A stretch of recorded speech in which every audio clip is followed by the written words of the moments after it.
আসসালামু আলাইকুম। প্রিয় শিক্ষকগণরা, আপনারা কেমন আছেন? আশা করি অনেক ভালো আছেন। আজ আমি আপনাদের সামনে হাজির হয়ে গেলাম শাহিন শিকদার। আসলে আপনাদের ভিডিও দিতে লেট হয়ে যাচ্ছে, আপনারা অনেক অস্থির হয়ে যাচ্ছেন আপডেট জানার জন্য। আজ আমি একটি আপডেট দিব আপনাদেরকে ইনশাল্লাহ। চলুন আপডেটটি ঘুরে আসি। প্রথমত আমি একটি 2 তারিখের আপডেট দিব। আপনারা এটা স্ক্রিনে দেখতে পাচ্ছেন কিনা আমি জানি না, তবু যদি না দেখতে পারেন কোনো সমস্যা নেই, আমি একটু পড়ে শোনাবো আপনাদেরকে। এটা হলো জানুয়ারির 1 তারিখের একটা নোটিশ। 2 তারিখে একটি সভা হয়েছে, কিভাবে মাদ্রাসার শিক্ষার মান উন্নয়ন করা যায় এই নিয়ে একটা সভা হয়েছে। এখানে সিনিয়র সচিব, অতিরিক্ত সচিব এবং সচিব মহোদয়, বর্তমান সচিব মহোদয়, মাদ্রাসার ডিজি মহোদয়, ঠিক আছে, এবং যুগ্ম সচিব, উপসচিব মানে স্বতন্ত্র ইবতেদায়ী ফাইল এবং সংযুক্ত ইবতেদায়ী ফাইল এবং মাদ্রাসা নীতিমালা 2024-এর সংশোধনীয় ফাইল যে সকল কর্মকর্তাদের কাছে আছে, সকল কর্মকর্তা এই মিটিংয়ে উপস্থিত ছিল। এছাড়াও আরবি বিশ্ববিদ্যালয়ের কয়েকজন শিক্ষক এখানে উপস্থিত ছিল, একজন, তারপরে একটি মাদ্রাসার অবসরপ্রাপ্ত একজন শিক্ষক ছিল, যিনি আমাদের প্রতিনিধিত্ব করেছেন ইনশাল্লাহ। চলুন আমি একটু নোটিশটি আপনাদেরকে সারসংক্ষেপে বোঝানোর চেষ্টা করলাম। এটি 2 তারিখের মিটিং হয়েছে, বৃহস্পতিবার। মিটিংয়ে কী কী আলোচনা হয়েছে সেটা নিয়ে আমি আলাপ করব। মিটিংয়ে আমাদের প্রতিনিধি হিসাবে যে গিয়েছেন বা আমাদের প্রতিনিধিত্ব যে করেছেন, তার কথা এবং তার আলোচনার প্রেক্ষিতে উনি আমাদেরকে যা বলেছেন সুস্পষ্ট, আমি সেগুলো আপনাদের নিয়ে আলোচনা করব। এবং মিটিংয়ে কী কী আলোচনা হয়েছে তিনি আমাদের প্রশ্ন করার সাপেক্ষে যে উত্তরগুলো দিয়েছেন সেগুলো আমি জানানোর চেষ্টা করব। প্রথম প্রশ্ন হলো, স্যার এই মিটিংয়ে আপনাদের কী নিয়ে আলোচনা হয়েছে? তখন উনি বলল, এই মিটিংয়ে আলোচনা হয়েছে মাদ্রাসার সার্বিক মান উন্নয়ন নিয়ে। স্যার এখানে কোনটা সবচেয়ে গুরুত্ব পেয়েছে? উনি বলেছে এখানে সবচেয়ে গুরুত্ব পেয়েছে ইবতেদায়ী মাদ্রাসাগুলো বা ইবতেদায়ী শাখাগুলোকে কীভাবে একে উন্নয়ন করা যায়। কারণ ইবতেদায়ী উন্নয়ন না করলে আলিম, কালিম, দাখিল এই মাদ্রাসাগুলোর অস্তিত্ব আমরা ফিউচারে দেখতেছি না।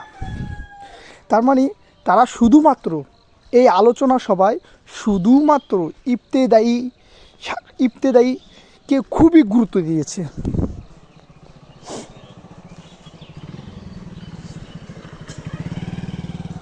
ইবতেদায়ী শাখা যদি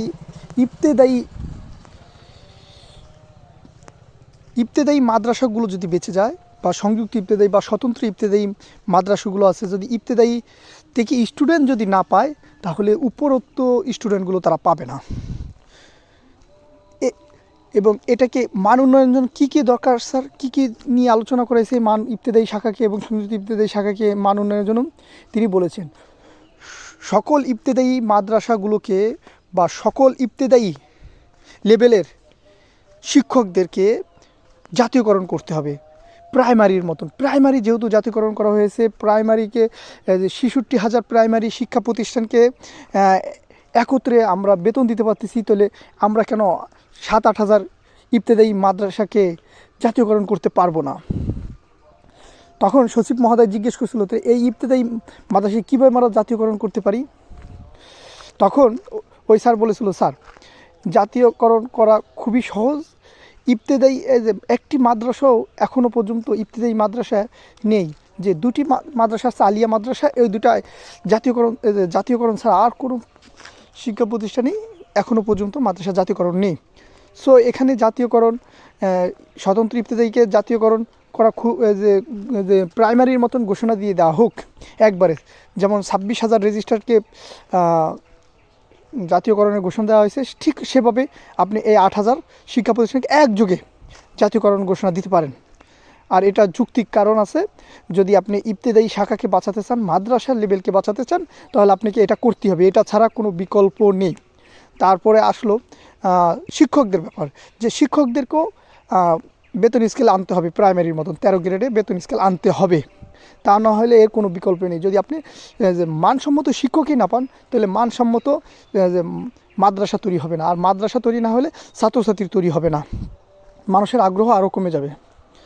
এই যে বিষয়গুলো নিয়ে আলোচনা করা হয়েছে, এই বিষয়গুলো আমি তুলে ধরলাম। এবং আপনাদেরকে আরেকটি গুরুত্বপূর্ণ আপডেট আমি দিব।